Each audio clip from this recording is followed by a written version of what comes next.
हरिः ओम्। श्रीमद्वाल्मीकि रामायणे सुन्दरकाण्डे प्रथमः सर्गः। ससागरमनादृश्यमभ्येत्य वरुणालयं जगामाकाशमाविश्य वेगेन गरुडोपमः।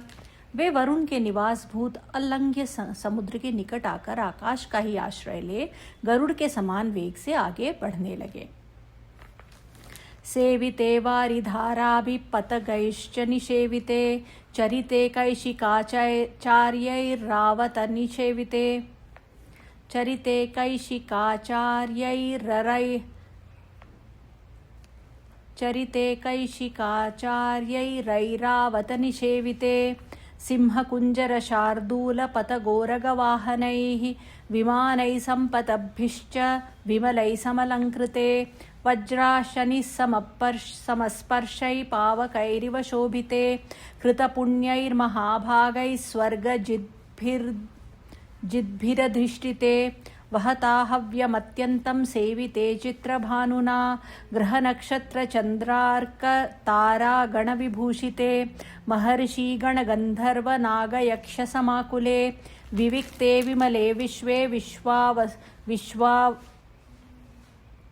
वसुनिषेविते देवराजगजाक्रान्ते चन्द्रसूर्यपथे शिवे विताने जीवलोकस्य वितते ब्रह्मनिर्मिते बहुशः सेविते वीरैर्विद्याधरगणैर्वृते जगाम वायुमार्गे च गरुत्मानिव मारुतिः।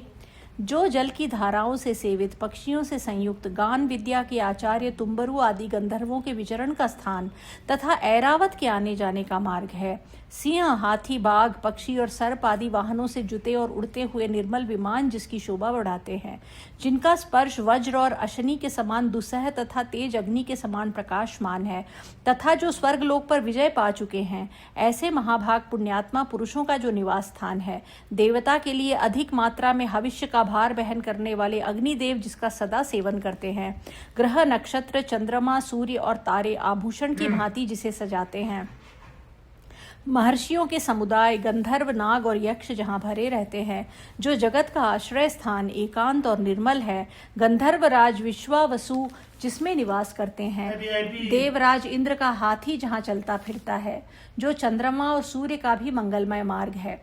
इस जीव जगत के लिए विमल वितान चंदोवा है। साक्षात पर ब्रह्म परमात्मा ने ही जिसकी सृष्टि की है, जो बहुसंख्यक वीरों से सेवित और विद्याधर गणों से आवृत है। उस वायु पथाकाश में पवन नंदन हनुमान जी गरुड़ के समान वेग से चले।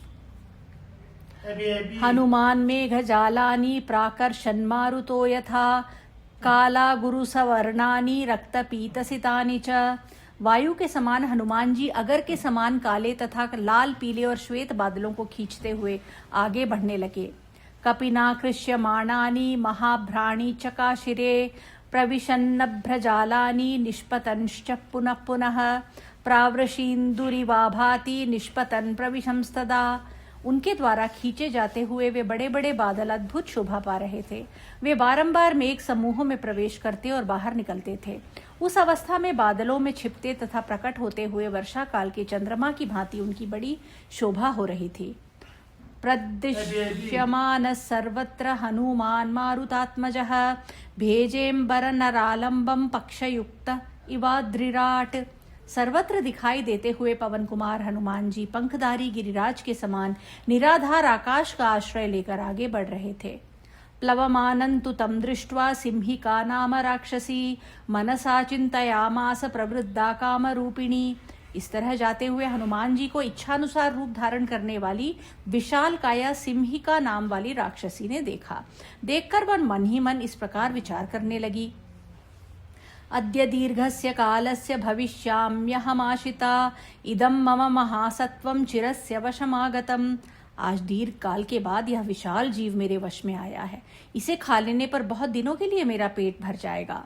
इति संचिन्त्य मनसा छायामस्य समाक्षिपत् छायायां गृह्यमाणायां चिन्तयामास वानरः समाक्षिप्तोऽस्मि सहसा पङ्गूकृतपराक्रमः प्रतिलोमेन वातेन महानैरिव सागरे। अपने हृदय में ऐसा सोचकर उस राक्षसी ने हनुमान जी की छाया पकड़ ली। छाया पकड़ी जाने पर वानरवीर हनुमान ने सोचा, अहो सहसा किसने मुझे पकड़ लिया। इस पकड़ के सामने मेरा पराक्रम पंगु हो गया है। जैसे प्रतिकूल हवा चलने पर समुद्र में जहाज की गति अवरुद्ध हो जाती है, वैसी ही दशा आज मेरी भी हो गई है। तिर्यगूर्ध्वमदश्चैव वीक्षमाणस्तदा कपिः ददर्श स महासत्वमुत्थितं लवणाम्भसी। यही सोचते हुए कपिवर हनुमान ने उस समय अगल बगल में ऊपर और नीचे दृष्टि डाली। इतने ही में उन्हें समुद्र के जल के ऊपर उठा हुआ एक विशालकाय प्राणी दिखाई दिया। तद्दृष्ट्वा चिन्तयामास मारुतिर्विकृताननां कपिराज्ञा यथाख्यातं सत्त्वमद्भुतदर्शनं छायाग्राहि महावीर्यं तदिदं नात्र संशयः। उस विकराल मुख वाली राक्षसी को देखकर पवन कुमार हनुमान सोचने लगे, वानरराज सुग्रीव ने जिस महापराक्रमी छायाग्राही अद्भुत जीव की चर्चा की थी, वह निस्संदेह यही है। सतां बुद्ध्वार्थ तत्वेन सिंहिकां मतिमान् कपिः व्यववर्धत महाकाय प्रावृषीव बलाहकः। तब बुद्धिमान कपिवर हनुमान जी ने यह निश्चय करके कि वास्तव में यही सिंह का है, वर्षा काल के मेघ की भांति अपने शरीर को बढ़ाना आरंभ किया। इस प्रकार वे विशालकाय हो गए। तस्य साकायमुद्वीक्ष्य वर्धमानं महाकपेः वक्त्रं प्रसारयामास पातालाम्बरसन्निभं घनराजीव गर्जन्ती वानरं समभिद्रवत्। उन महाकपि के शरीर को बढ़ते देख सिंहिका ने अपना मुंह पाताल और आकाश के मध्य भाग के समान फैला लिया और मेघों की घटा के समान गर्जना करती हुई उन वानरवीर की ओर दौड़ी। सददर्श ततस्तस्या विकृतं सुमहन्मुखं कायमात्रं च मेधावी मर्माणि च महाकपिः। हनुमान जी ने उसका अत्यंत विकराल और बढ़ा हुआ मुंह देखा। उन्हें अपने शरीर के बराबर ही उसका मुंह दिखाई दिया। उस समय बुद्धिमान महाकपि हनुमान ने सिंहिका के मर्म स्थानों को अपना लक्ष्य बनाया। सतस्या विकृते वक्त्रे वज्र संहननः कपिः संक्षिप्य मुहुरात्मानं निपपात महाकपिः। तदनंतर वज्रोपम शरीर वाले महाकपि पवन कुमार अपने शरीर को संकुचित करके उसके विकराल मुख में आ गिरे। आस्ये तस्या निमज्जन्तं दद्दुषुः सिद्धचारणाः ग्रस्यमानं यथा चंद्रम पूर्णं पर्वणि राहुणा। उस समय सिद्धों और चारणों ने हनुमान जी को सिंहिका के मुंह में उसी प्रकार निमग्न होते देखा जैसे पूर्णिमा की रात में पूर्ण चंद्रमा राहु के ग्रास बन गए हों। ततस्तस्या नखैस्तीक्ष्णैर्मर्माण्युत्कृत्य वानरः उत्पपाताथ वेगेन मनः संपात विक्रमः।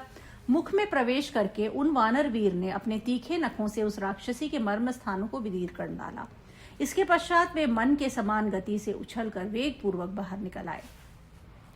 तान्तु दिष्ट्या च धृत्या च दाक्षिण्येन निपात्य सह कपिप्रवीरो वेगेन ववृधे पुनरात्मवान्। दैव के अनुग्रह, स्वाभाविक धैर्य तथा कौशल से उस राक्षसी को मारकर वे मनस्वी वानरवीर पुनः वेग से बढ़कर बड़े हो गए। हृतहृत्सा हनुमता पपात विदुराम्बसी स्वयंभूवैव हनुमान सृष्टस्तस्या निपातने। हनुमान जी ने प्राणों के आश्रय भूत उसके हृदय स्थल को ही नष्ट कर दिया, अतः वह प्राण शून्य होकर समुद्र में जल में गिर पड़ी। विधाता ने ही उसे मार गिराने के लिए हनुमान जी को निमित्त बनाया था। ताम हताम वानरेणाशु पतितां वीक्ष सिंहिकां भूतान्याकाशचारिणी तुमुचुः प्लवगोत्तमम्। उन वानरवीर के द्वारा शीघ्र ही मारी जाकर सिंहिका जल में गिर पड़ी। यह देख आकाश में विचरने वाले प्राणी उन कपि श्रेष्ठ से बोले, भीममद्य कृतं कर्म महत् सत्वं त्वया हतं साधयार्थमभिप्रेतमरिष्टं प्लवतांबर। कपिवर, तुमने यह बड़ा ही भयंकर कर्म किया है जो इस विशालकाय प्राणी को मार गिराया है। अब तुम बिना किसी विघ्न बाधा के अपने अभीष्ट कार्य को सिद्ध करो। यस्य त्वेतानि चत्वारि वानरेन्द्र यथा तव धृतिर्दृष्टिर्मतिर्द्राक्ष्यन् सकर्मसु न सीदति। वानरेंद्र, जिस पुरुष में तुम्हारे समान धैर्य, सूझ, बुद्धि और कुशलता ये 4 गुण होते हैं, उसे अपने कार्य में कभी असफलता नहीं होती। सतै संपूजित पूज्य प्रतिपन्न प्रयोजनैः जगामाकाशमाविश्य पन्नगाशनवत् कपिः। उस प्रकार अपना प्रयोजन सिद्ध हो जाने से उन आकाश चारी प्राणियों ने हनुमान जी का बड़ा सत्कार किया। इसके बाद वे आकाश में चढ़कर गरुड़ के समान वेग से चलने लगे। प्राप्त भूयिष्ठ पारस्तु सर्वतः परिलोकयन् योजनानां शतस्यान्ते वानराजीं ददर्श सः। 100 योजन के अंत में प्रायः समुद्र के पार पहुंचकर जब उन्होंने सब ओर दृष्टि डाली, तब उन्हें एक हरी भरी वन श्रेणी दिखाई दी। ददर्श च पतन्नेव विविधद्रुमभूषितं द्वीपं शाखा मृगश्रेष्ठो मलयोपवनानि च। आकाश में उड़ते हुए ही शाखा मृगों में श्रेष्ठ हनुमान जी ने भांति भांति के वृक्षों से सुशोभित लंका नामक द्वीप देखा। उत्तर तट की भांति समुद्र के दक्षिण तट पर भी मलय नामक पर्वत और उसके उपवन दिखाई दिए। सागरं सागरानूपान् सागरानूपजान् द्रुमान् सागरस्य च पत्नीनां मुखान्यपि विलोकयन्। समुद्र, सागर तटवर्ती जल प्राय देश जहाँ वहाँ उगे हुए वृक्ष एवं सागर पत्नी सरिताओं के मुहानों को भी उन्होंने देखा। समहामेघ संकाशम समीक्ष्यात्मानमात्मवान् निरुन्धन्तमिवाकाशं चकारमतिमान्मतिम्।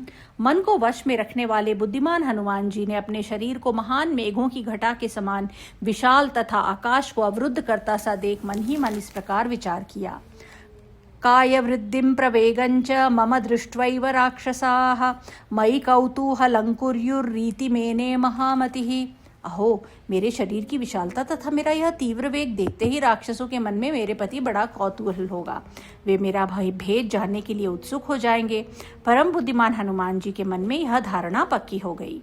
ततः शरीरं संक्षिप्य तन्महीधर सन्निभं पुनः प्रकृतिमापेदे वीतमोह इवात्मवान्।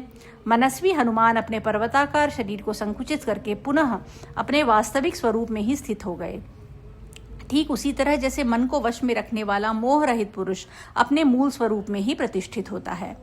तद्रूपमति संक्षिप्य हनुमान प्रकृतौ स्थितः त्रीन् क्रमानिव विक्रम्य बलिवीर्य हरोहरिः।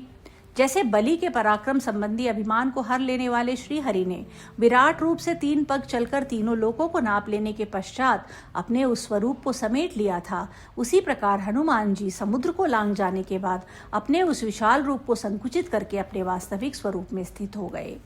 सचारुनानाविधरूपधारी परम समासाद्य समुद्र तीरम परैरशक्यं प्रतिपन्न रूप समीक्षितात्मा समवेक्षितार्थः।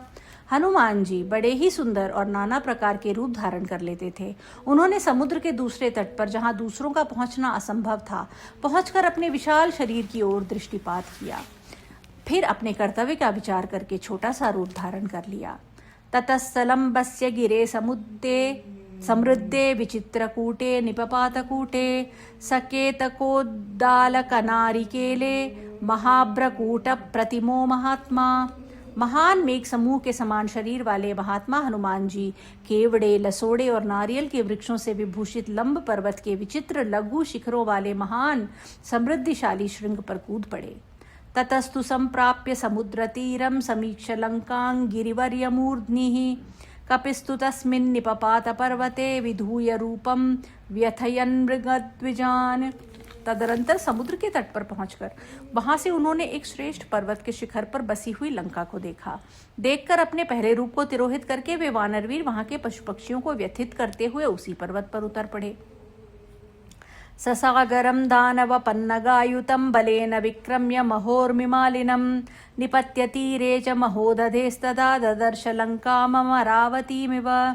इस प्रकार दानवों और सर्पों से भरे हुए तथा बड़ी बड़ी उत्ताल तरंगमालाओं से अलंकृत महासागर को बलपूर्वक लांघकर वे उसके तट पर उतर गए और अमरावती के समान सुशोभित लंकापुरी की शोभा देखने लगे।